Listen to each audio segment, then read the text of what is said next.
అందరికీ నమస్కారం. ఈరోజు చెప్పబోయేది ఏంటంటే, చాలామంది చిన్న చిన్న సమస్యలతో బాధపడుతుంటారు. ఇల్లు కట్టుకోలేని వాళ్ళు కానీ, ఎటువంటి చిన్న సమస్యకైనా శ్రీ వెంకటేశ్వర స్వామిని గనుక మొక్కినట్లయితే తప్పకుండా ఈ పరిష్కారం అనేది చేయండి. రేపు శని త్రయోదశి అంటే 31 తారీఖు రోజు శని త్రయోదశి. రేపు గనక ఈ చిన్న పరిష్కారం చేసినట్లయితే తప్పకుండా స్వామివారి కటాక్షం అనేది ఉంటుంది.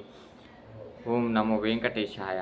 ఎవరైతే వెంకటేశ్వర స్వామిని రోజు వారిలో అంటే రోజుగా మొక్కుతారో వారు తప్పకుండా చిన్న పరిష్కారం అయితే చేసినట్లయితే తప్పకుండా స్వామివారి కటాక్షం అనేది ఉంటుంది.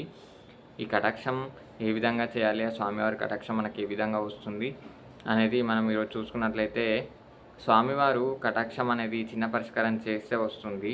కనుక చిన్న పరిష్కారం చేసినా వస్తుంది, చేయకున్నా వస్తుంది. ఒక దేవుడు అనే విధంగా ఏ విధంగా అయితే మనం దేవుడని మొక్కుతామో ఆ దేవుడిది ఏదో ఒక రూపంలో మనకు తప్పకుండా మంచి చేసిన వారికి తప్పకుండా ఈ ఫలితం అనేది జరుగుతుంది. చెడు చేసిన వారికి తప్పకుండా దేవుడు అనేది ఎప్పుడో ఒకప్పుడు శిక్షిస్తూ ఉంటాడు. కాబట్టి ఈ చిన్న పరిష్కారం కనుక చేసినట్లయితే తప్పకుండా స్వామి కటాక్షం అనేది ఉంటుంది.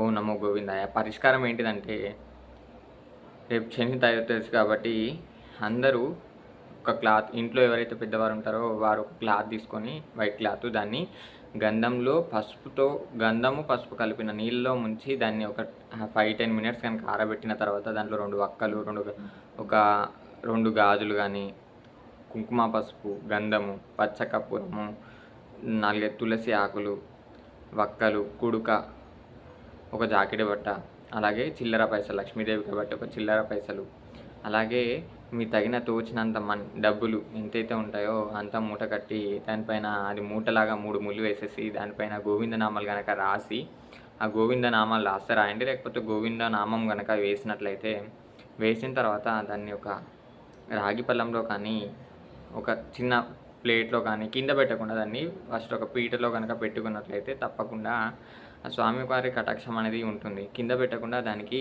ధూపదీప నైవేద్యంతో డైలీ కనుక పూజ చేసి మనకి ఏ రోజైతే పని అవుతుంది, 1 మంత్ కానీ 2 మంత్స్ కానీ ఆ పని అవుతుందో తప్పకుండా ఈ స్వామి నేను వచ్చి నీకు ఆ ముడుపు చెల్లించి ఎంతో కొంత దానికి వడ్డీ తిరిగిస్తానని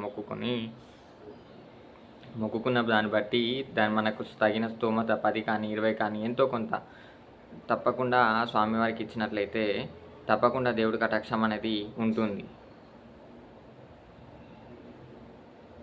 ఆ దేవుడి కటాక్షం తప్పకుండా మనకు ఆ రిజల్ట్ అనేది చేసిన వెంబటనే ఒక 1 వీక్లో కానీ, 2 వీక్స్లో కానీ, 1 మంత్లో కానీ కంపల్సరీగా చూపిస్తూ ఉంటాడు ఆ దేవుడు. ఆ గోవిందనామాలు చదవచ్చిన గోవిందనామాలు, లేదంటే ఓం నమో వెంకటేశాయ అని చదువుకోండి 108 సార్లు. రోజుకు 108 సార్లు కనుక ఉదయాన్నే లేచి తలంటు స్నానం చేసిన తర్వాత ఈ మంత్రాన్ని కనుక చదువుకున్నట్లయితే తప్పకుండా పరిష్కారం అనేది దేవుడు తప్పకుండా మనకు, మన కుటుంబంపైకి, మన పిల్లలకు తప్పకుండా మంచి చేస్తాడు. ఓం నమో వెంకటేశాయ.